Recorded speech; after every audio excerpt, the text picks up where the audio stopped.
If you're a lineman in charge of keeping the lights on, Grainger understands that you go to great lengths and sometimes heights to ensure the power is always flowing, which is why you can count on Grainger for professional-grade products and next-day delivery, so you have everything you need to get the job done. Call 1-800-GRAINGER, click Grainger.com, or just stop by. Grainger, for the ones who get it done.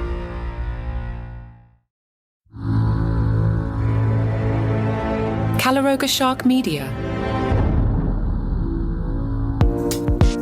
Hey there, I'm Johnny Mac with another episode of the Lost 5 Good News Stories. If you've been paying attention, on Saturdays, I've been recording these scripts I found in a folder. Apparently, I had a whole bunch of episodes for some reason I never recorded, and I can't believe how many there actually are, or why I skipped them, or what even happened. Anyway, last September, the San Diego Zoo Safari Park announced the first ever Aardvark calf had been born at the facility. Padme the mom is described by wildlife care specialists as intuitive, nurturing, and patient, and is often seen nursing and grooming her calf. The calf is said to be strong, confident, and curious.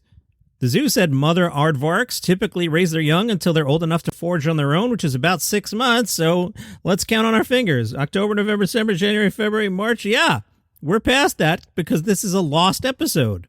Aardvarks may eat up to 50,000 insects in a single evening. Wow. The San Diego Zoo Wildlife Alliance reminds us that aardvarks are on the International Union for Conservation of Nature Red List of Threatened Species, currently at risk in the wild due to hunting and habitat loss. Another lost story from September, Plenty Unlimited opened the world's first scalable vertical strawberry farm in the U.S. Vertical strawberry farm sounds like a lyric from the 1960s, doesn't it? The indoor farm in Richmond, Virginia, grows crops in vertical stacks. It's meant to maximize space, yield better crops, and allow production all year round. The Plenty Richmond farm is designed to produce more than 4 million pounds of strawberries annually in less than 40,000 square feet by growing vertically on 30-foot-tall towers. Now, speaking of strawberries, over the weekend, so I make smoothies, bananas and strawberries, a little almond milk. I got to the end of a strawberry package without any of the strawberries going bad. I don't think that's ever happened. So that's good news for me. That's a bonus story. The Virginia Farm Bureau tells us strawberries are one of the state's leading fruit exports behind cherries, grapes, peaches, and apples, so it's top 5. Boy, the scientists with the AI are doing amazing things. A new AI device detects high blood pressure through voice recordings. Researchers at Click Labs can predict chronic high blood pressure simply by using voice recordings.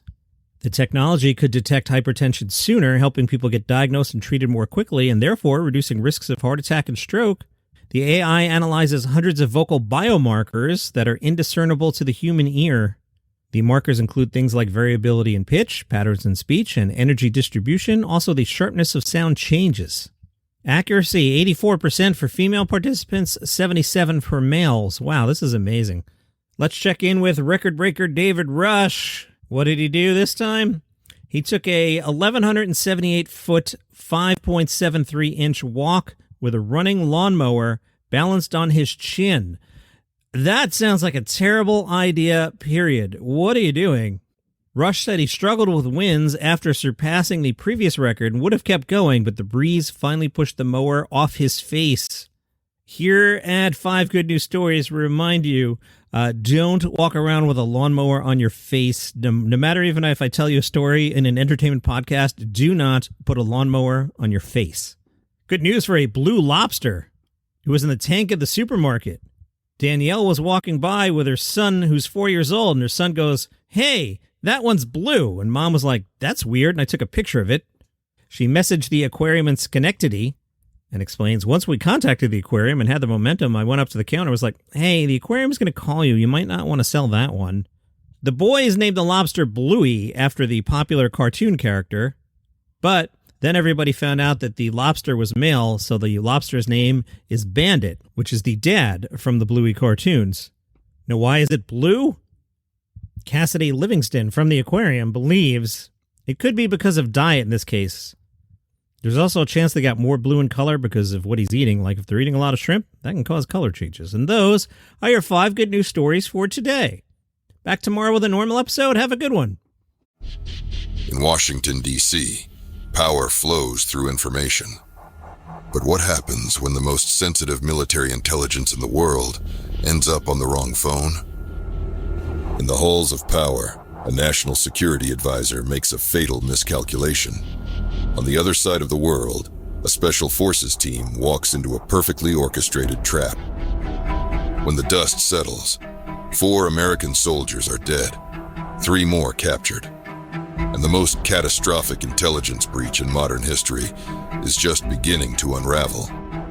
Signal Lost, a 6-part podcast thriller about betrayal, courage, and the devastating consequences of a world where even our most guarded communications are never truly secure. When everyone is listening, nowhere is safe. Signal Lost. Available wherever you get your podcasts.